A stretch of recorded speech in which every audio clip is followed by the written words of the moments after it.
अस्तु साधकों को संबित की निम्न भूमि से उच्चतर और उच्चतम भूमि में उठाना ही योग साधन का उद्देश्य है। संबित जब तक उच्चतर भूमि में नहीं उठती तब तक हमारे पशु भाव या जीव भाव में परिवर्तन नहीं होता। समाधि प्रज्ञा के बिना कोई देव भाव या शिव भाव को नहीं पा सकता।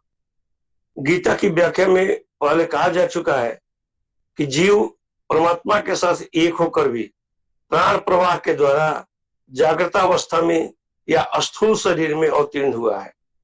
इसको ठीक विपरीत दिशा में अपने इस स्थान से स्व केंद्र में लौट कर जाना पड़ेगा। इस लौट कर जाने का मार्ग का अनुसरण करना ही साधना कहलाती है। पहली जागृत भूमिका स्थूल देह है, पश्चात स्वप्न भूमिका या सूक्ष्म देह है, पश्चात सुसुप्ति या कारण देह को अतिक्रम करके साधक को चतुर्थ भूमि या तुरीय अवस्था में लौटना पड़ेगा। स्थूल देह में चैतन्य का संचार होने के समय सूक्ष्म और कारण देहों में चैतन्य संचारित रहता ही है, यह जान लेना चाहिए। जब स्थूल शरीर में यह चैतन्य प्रकाशित रहता है तब उसको हम जागृतावस्था कहते हैं। यह स्थूल देह चैतन्य ही यथार्थ में भूतात्मा है। यही अन्नमय कोश का वाहन है, यही अहमिका का क्षेत्र है। यह चैतन्य अहम अभिमानी जीव है, सुख दुख का भोक्ता है। इस स्थूल जगत और स्थूल भोग के सिवा और कुछ इसकी दृष्टि में नहीं पड़ता।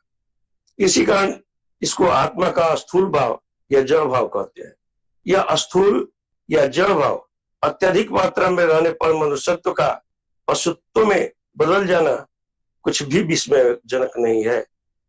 इस प्रकार जब आध्यात्मिक उच्च स्तर में आरोहण करने का जीव प्रयत्न करता है तब उस निम्न श्रेणी के साधक के भाव को तंत्र में पश्वाचार कहते हैं।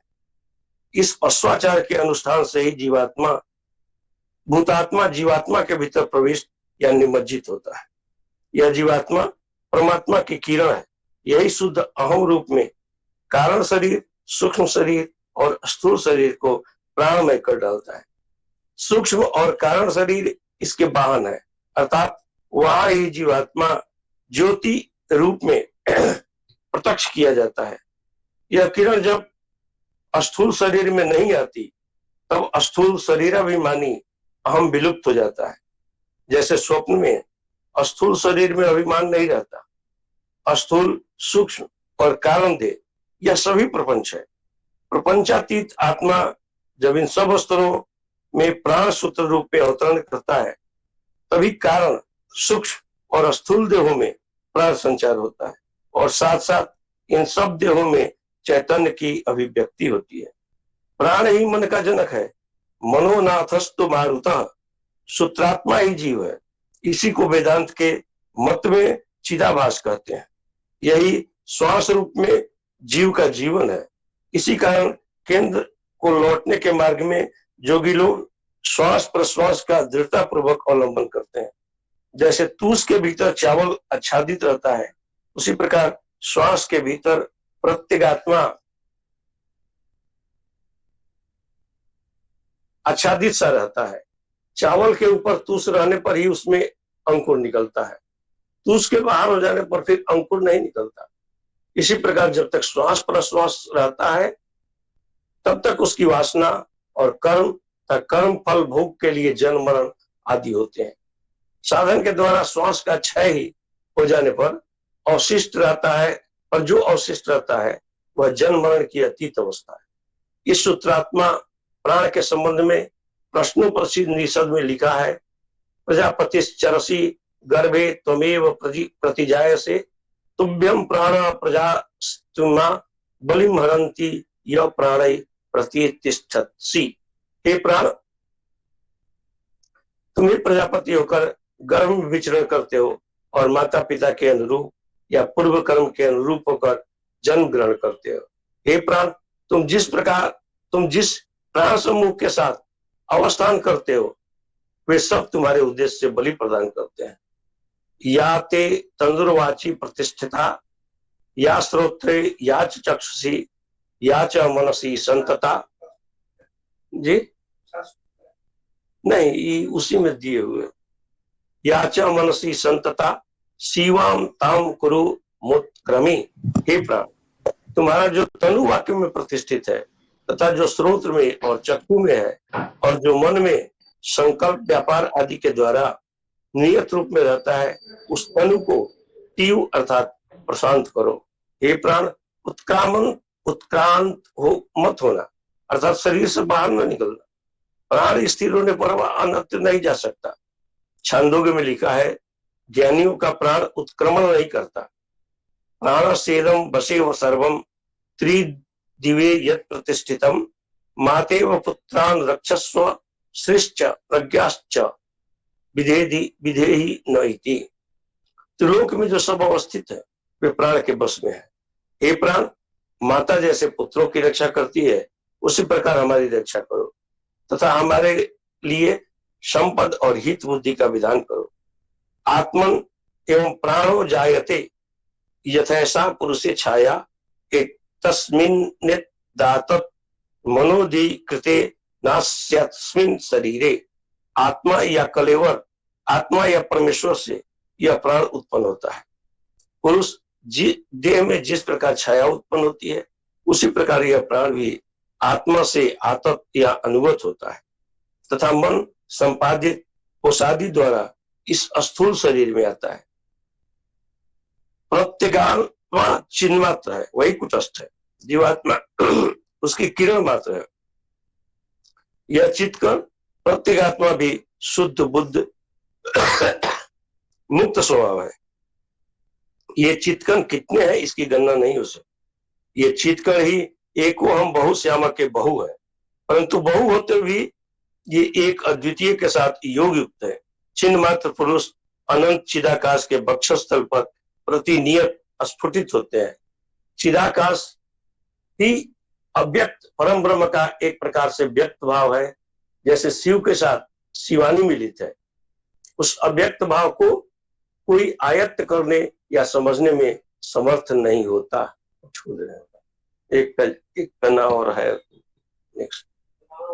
रामचंद्राय रामभद्राय वेद से रघुनाथाय नाथाय सीताय पतये।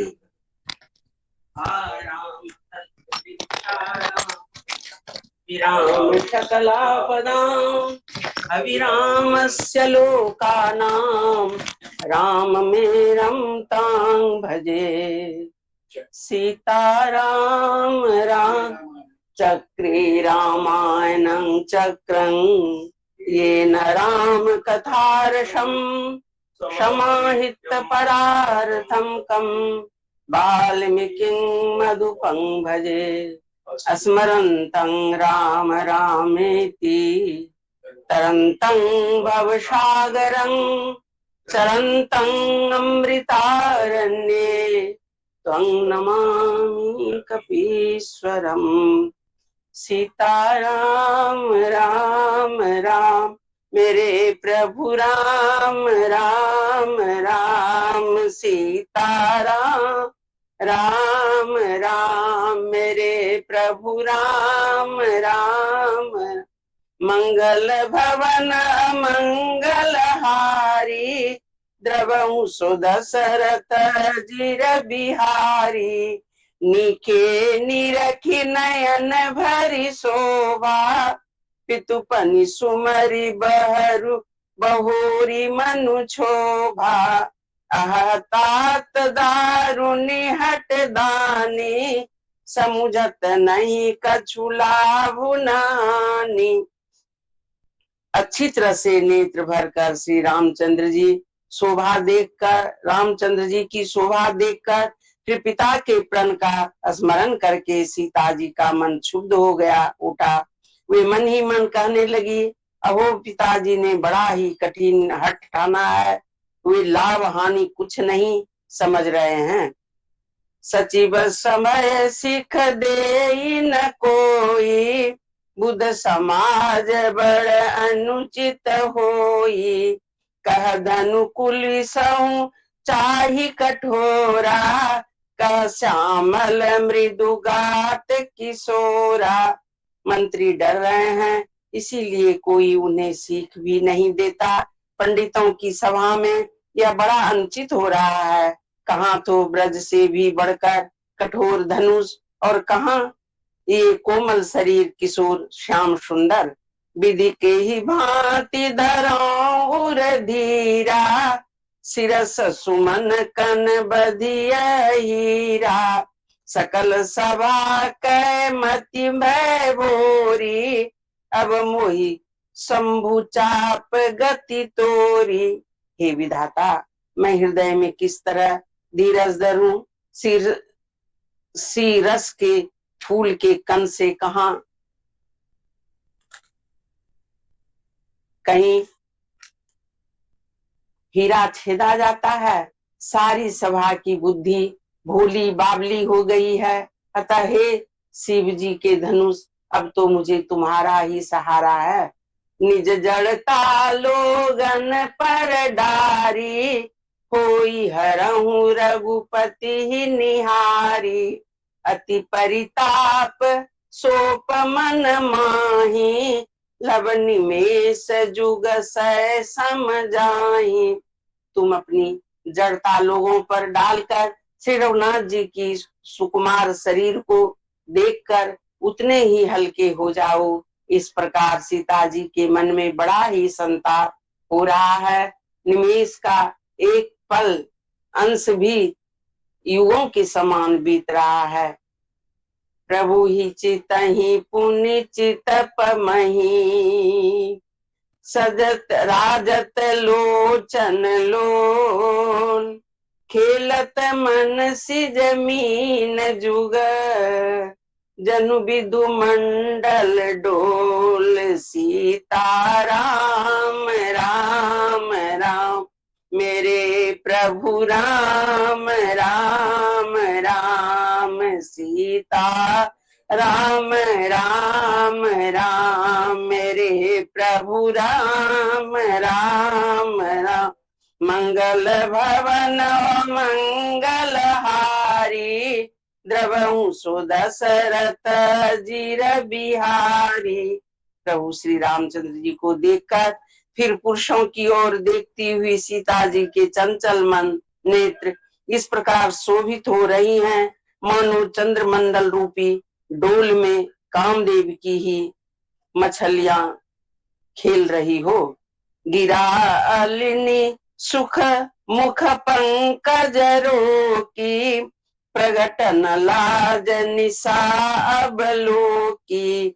लोचन जलु रह लोचन कोना, जैसे परम कुपन कर सोना।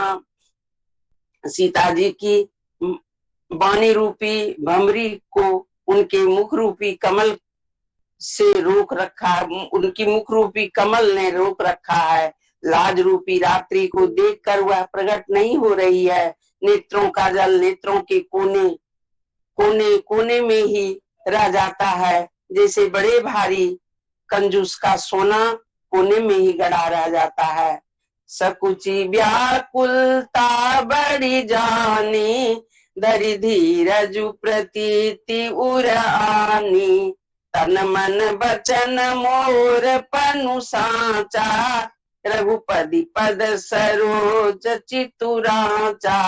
अपनी बढ़ी हुई व्याकुलता जानकर सीता जी सकुचा रही गई और धीरज धरकर हृदय में विश्वास ले आती हैं कि यदि तन मन और वचन से मेरा प्रण सच्चा है और श्री रघुनाथ जी के चरण कमलों में मेरा चित्त वास्तव में अनुरक्त है, तो भगवान सकल उर्वासी।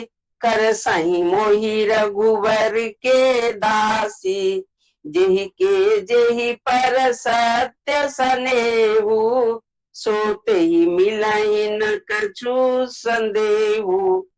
तो सबके हृदय में निवास करने वाले भगवान मुझे रघुश्रेष्ठ श्री रामचंद्र जी की दासी अवश्य बनाएंगे। जिस पर सच्चा स्नेह होता है वह उसे मिलता ही है, इसमें कुछ भी संदेह नहीं है। प्रभु तन चितहि प्रेम तन ठाना, कृपा निधान राम सबु जाना।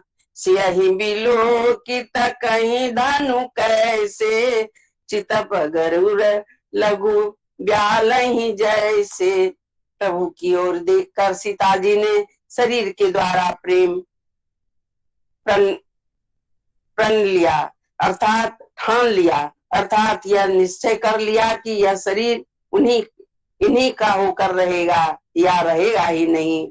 कृपा निधान श्री राम जी सब जान गए। उन्होंने सीता जी को देखकर धनुष की ओर कैसे ताका, जैसे गरुड़ जी छोटे से सांप की ओर देखते हैं। लखन लखाऊं रघुवंश मणि, ताकऊं हर को दंडु।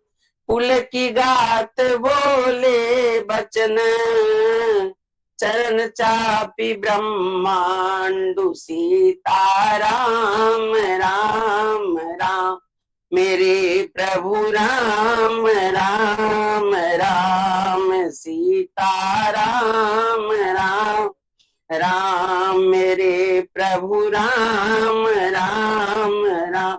मंगल भवन मंगल हारी, द्रवहु सुदशरथ अजीर बिहारी। इधर जब लक्ष्मण जी ने देखा कि रघुकुल मणि श्री रामचंद्र जी शिव जी के धनुष की ओर ताका है, तो वे शरीर से पुलकित हो ब्रह्मांड को चरणों से दबाकर निम्नलिखित वचन बोले। सियावर रामचंद्र की जय, पवन सुत हनुमान की जय, उमापति महादेव की। तो इन बाद में लागे पखारन पावन पंकज, प्रेम तन पुल का बलि। नव नगर गान निशान, जय धुनि उमंगी जनु चौदिसी चली। जे पद सरोज मनोज अरिउर सरस दे बिराजहि। जे सुकृति सुमिरत विमलता मन, सकल कलिमल भाजहि। जे परसि मुनि बनिता लही गति, रही जो पातक मई मकरंदु। जिनको शंभु सिर सुचिता, अवधि सुर बर नहीं। करी मधुप मन मुनि जोगी जन, जे सोई अभिगत गति लहे। ते पद पखारत भाग्य भाजनु, जनकु जय जय सब कहे। बस 117।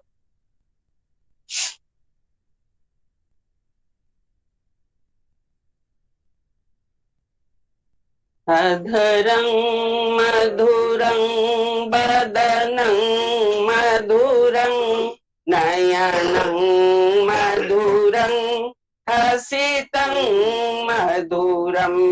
हृदयं मधुरं गमनं मधुरं, मधुराधिपतेरखिलं मधुरं।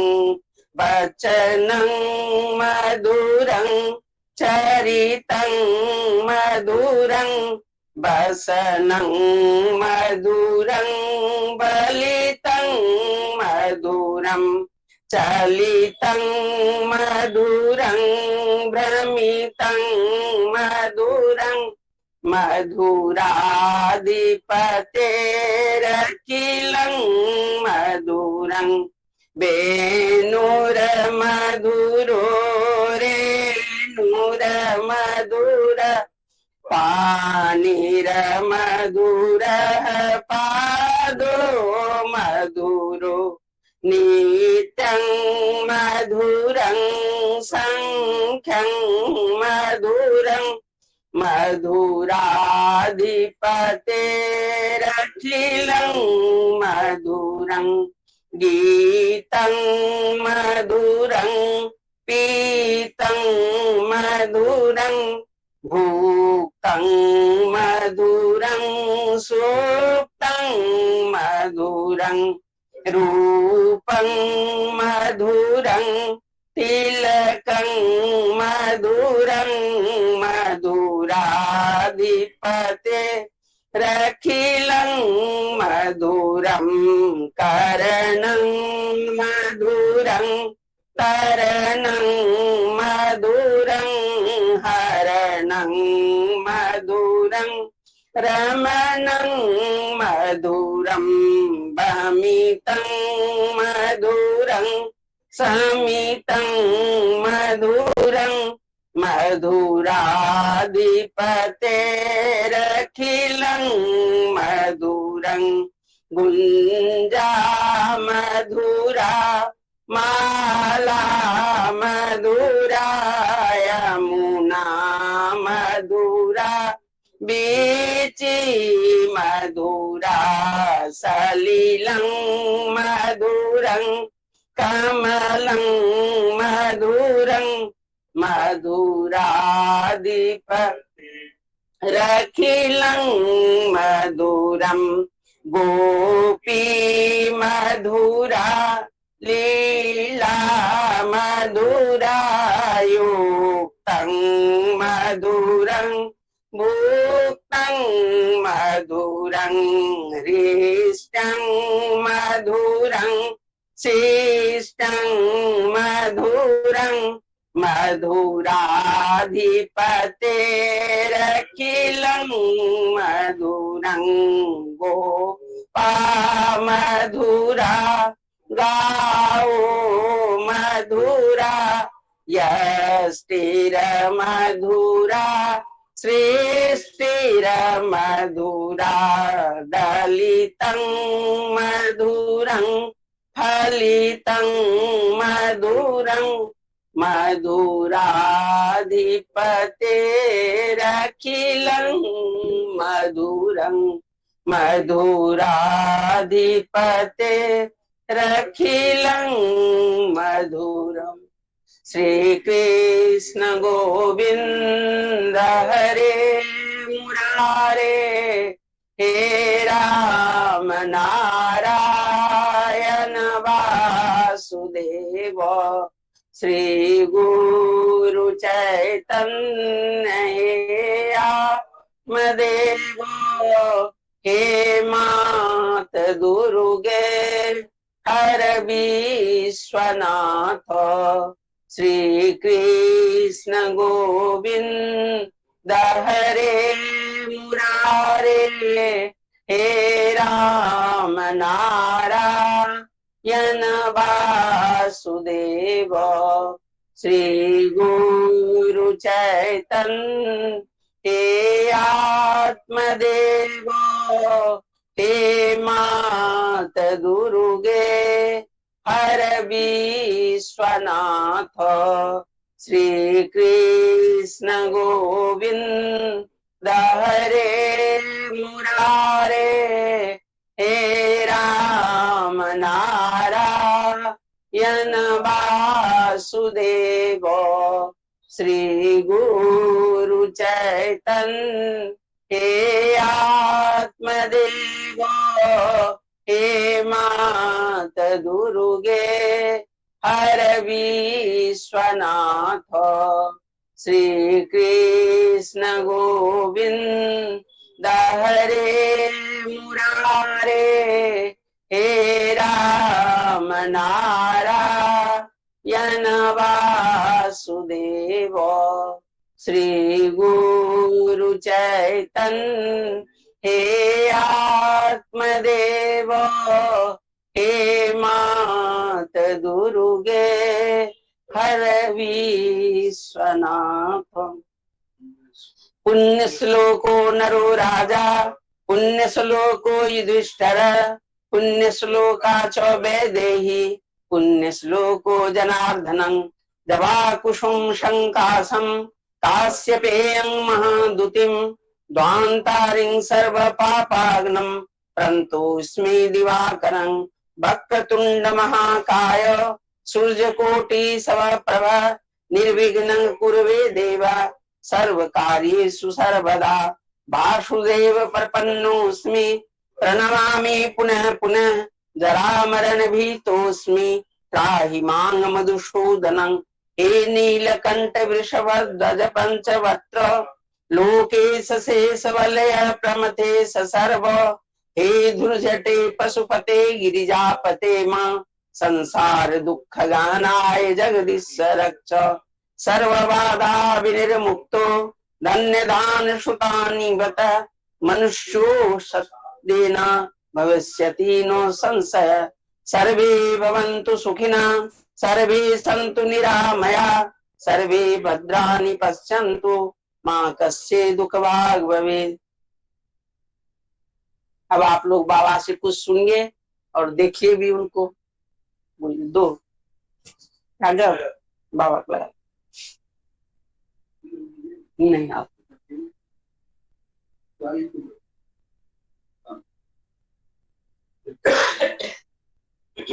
और कोई भी करना है नहीं। माताजी प्रणाम बाबा, माताजी प्रणाम, माताजी प्रणाम। कोई या बोलता उचित नहीं है।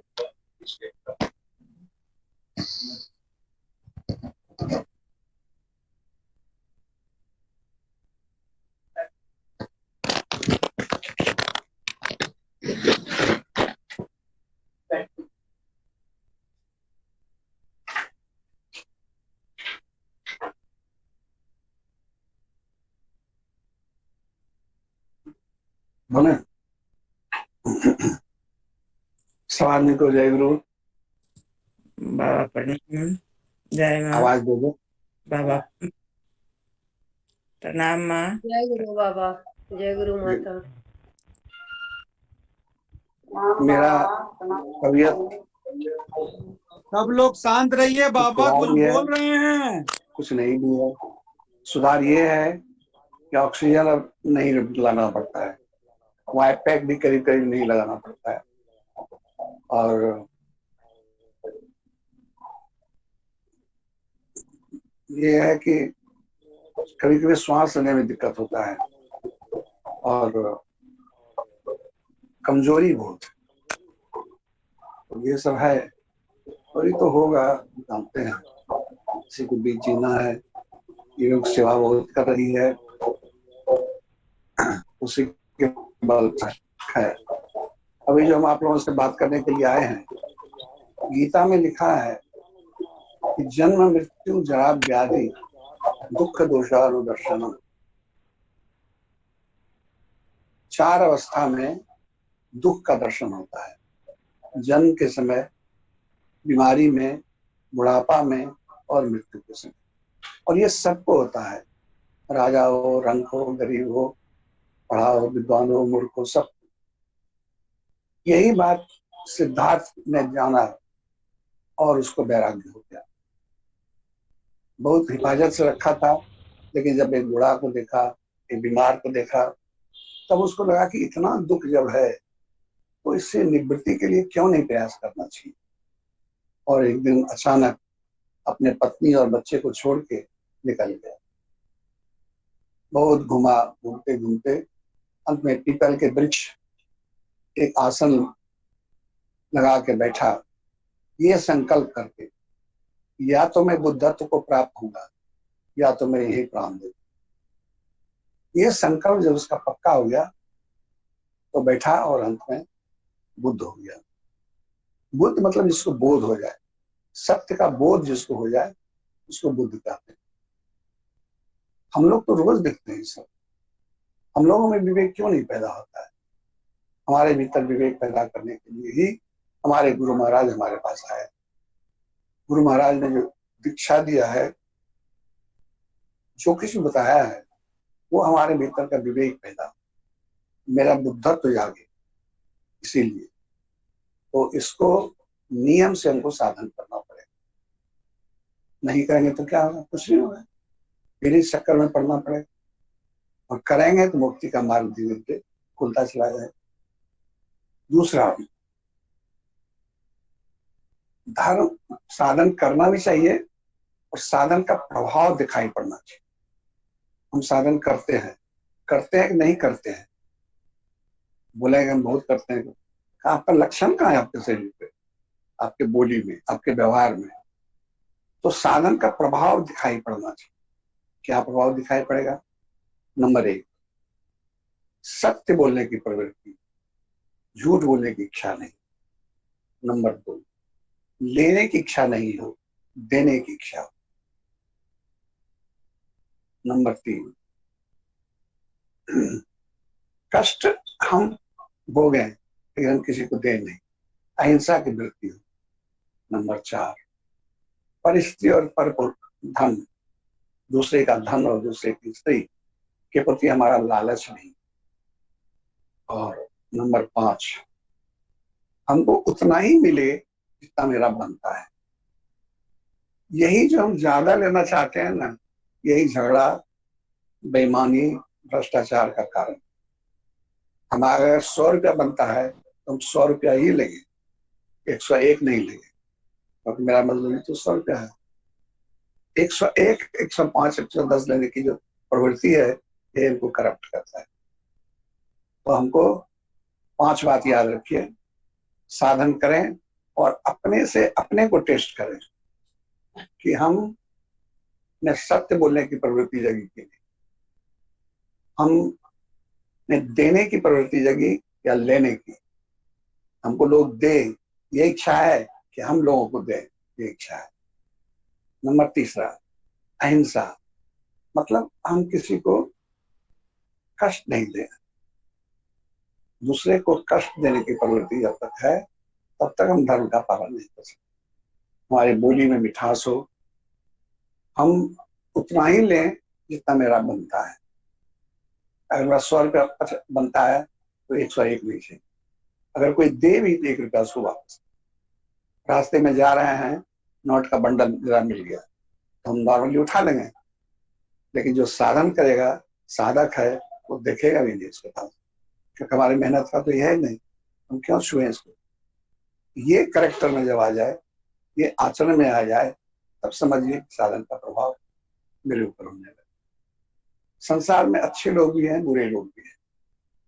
अच्छों के साथ अच्छा व्यवहार करना अच्छी बात है, लेकिन बुरों के साथ भी अच्छा व्यवहार करना ये बड़ी बात। कोई हमको, हम अपने बेटा को, हम सुने कि एक फिल्म स्टार थे, उन्होंने अपने बेटा के जन्मदिन पर 1 करोड़ का कार्ड, पेपर में भी आया, छपा भी, कार्ड दिखाया। हम बोले इसमें कौन बड़ी बात, अपना बेटा को सब दे देता है। यही अगर किसी दूसरे को दिए होते तब उनको महान समझ। अपने बच्चे को, अपने पति को तो सब दे देता है, इसमें कौन बड़ी सी बात। बड़ी बात तब होती जबकि ये किसी को भला करती। जरूरत से ज्यादा जो भगवान ने हमको दिया है वो बांटने के लिए दिया है। इसको दूसरे शब्दों में कहें तो बांटने वालों का धन कभी नहीं घटता है, ये हम रोज अनुभव करते हैं। जैसे कि उपमन्यु ने शिव जी से दूध मांगा था, हमको दूध पीना मिले, क्योंकि दूध के लिए वो बहुत अपमानित हुआ था। शिव जी ने क्षीर सागर दे दिया, कुआ का पहाड़ दे दिया। वही बात, जो देता है उसको पैसे का अंबार दे देता है कि बांटो तुम जितना बांटो, लेकिन जो नहीं देता है वो जो उसका है वो गया, फिर आगे मिलने वाला नहीं। तो 3 बात हम करेंगे, देने वाले का धन कभी नहीं घटता है, हम दाता बने, ग्रहिता नहीं। हमारी बोली में मिठास हो, बोली हमारा जो है ना, उसी में सब कुछ है। हम अपने बच्चों से, पत्नी से प्रेम से बात करते हैं, और अपने नौकर से, ड्राइवर से कभी नौकर मत कहिए उसको, उसका भी आत्मसम्मान है। हमेशा उसको पुराना कपड़ा मत दी, नया खरीद दीजिए, क्योंकि वो भी चाहता है कि पाले, लेकिन बेचारा गरीब है, अगर कुछ होता भी है तो अपने बच्चों के लिए खरीदता है, अपने कहाँ खरीदते। तो हमारा एक कहने का मतलब ये है, रोज साधन करें, साधन का प्रभाव हमारे ऊपर हो कि हम सत्य बोलें, हम दूसरे का नहीं लें, हम हमारा जो मजदूरी बनता है हम उतना ही लें, और दूसरे को कष्ट देने की प्रवृत्ति नहीं हो, सबको सम्मान दें। सब आदमी सम्मान चाहता है, गरीब भी अमीर भी। कोई वीआईपी आ जाता है बड़ा प्रेम से उसको बैठाएं, लेकिन कोई नौकर टंगा बैठो उधर बैठो नहीं, उसको भी अपने पास बैठाइए, उसको भी एहसास दिलाइए कि हम तुमको बहुत प्यार, क्योंकि जो वीआईपी चाहता है वही वो भी चाहता है, लेकिन वो तिरस्कृत होता है बेचारा। अब गरीब आदमी है, क्या करेगा, कुछ कर तो नहीं सकता है, लेकिन उसका हार्ट होता है, उसका हृदय दग्ध होता है। इसीलिए उसको सम्मान दीजिए जिसको कोई नहीं देता है, उसको धन दीजिए जिसको कोई नहीं, जो भूखा है उसको स्नेह और अपनापन दीजिए जिसको कोई नहीं देता है। रहा परिवार की बात, आप दीजिए तो आपके परिवार को तो इतना मिलेगा कि आप रख नहीं सकते। ये हम कोई भाषण नहीं दे रहे हैं, ये मेरा अनुभव, हमने इसको अपने जीवन में देखा है, पहले भी अब देख रहे हैं और आगे भी देखें कि कहीं पैसे की कमी नहीं, बस देने का क्रम नहीं रुकना चाहिए, देते जाइए आते जाए, देते जाइए आते जाए। कबीर जी अढ़ाई से चावल सबको देते थे, दे रहे हैं, तो बोले कबीर जी इतना कहाँ से लाते हैं? बोले देखिए हमारे घर में तो 2.5 से चावल था, दे दिया, फिर 2.5 से ला, तो जब देते हैं भगवान आके रख दे। हम क्या, देने वाला को कभी घटता नहीं है और सिर्फ लेने वाले का पेट कभी भरता है। हम दाता बने, ग्रहिता नहीं, हम सम्मान देना सीखें। हमको कोई सम्मान दे या नहीं दे इस पर विशेष ध्यान देने की जरूरत नहीं। तीसरा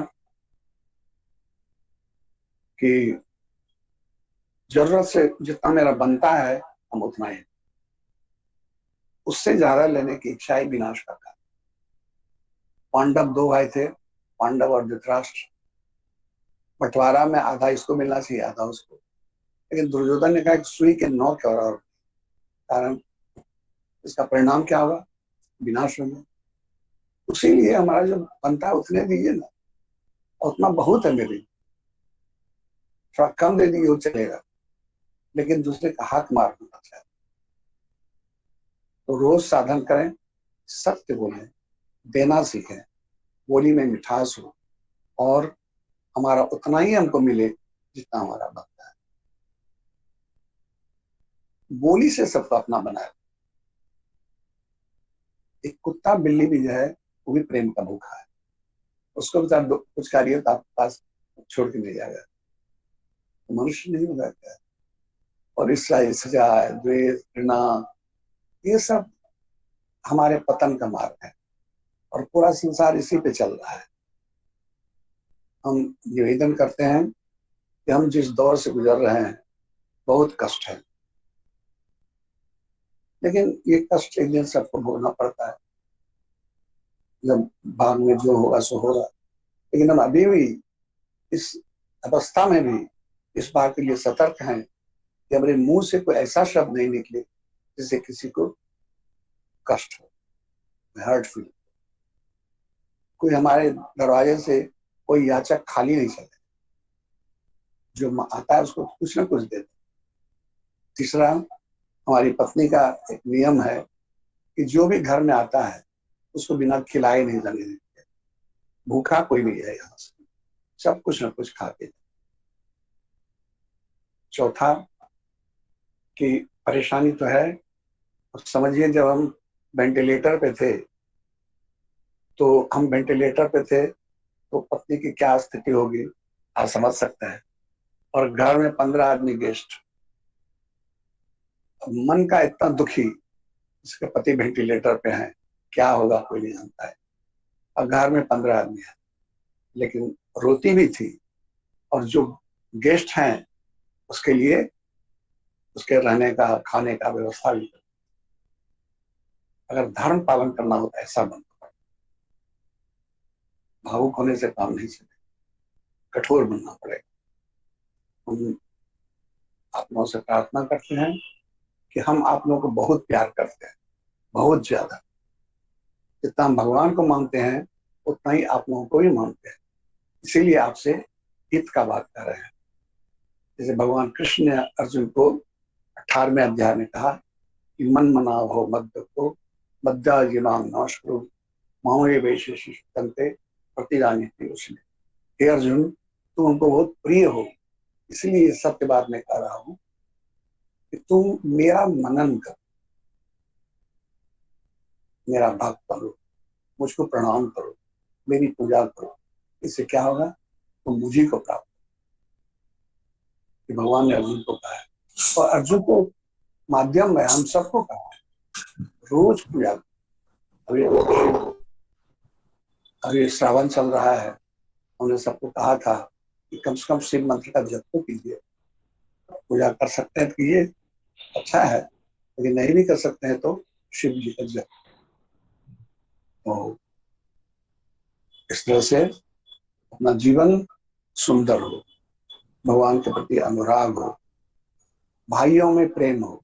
अब के मैं हम करें, वो नहीं करता, नहीं करें, ज्यादा लेने से दे दीजिए, हमको कम में रहेगा तो क्या है। भगवान जिसको साथ है, 20 अक्षौहिणी सेना दुर्योधन को दे दिया और एक जनार्दन अर्जुन के साथ रहा। तो वही बात है, हम 20 अक्षौहिणी सेना दे दें, लेकिन केशव मेरे साथ है।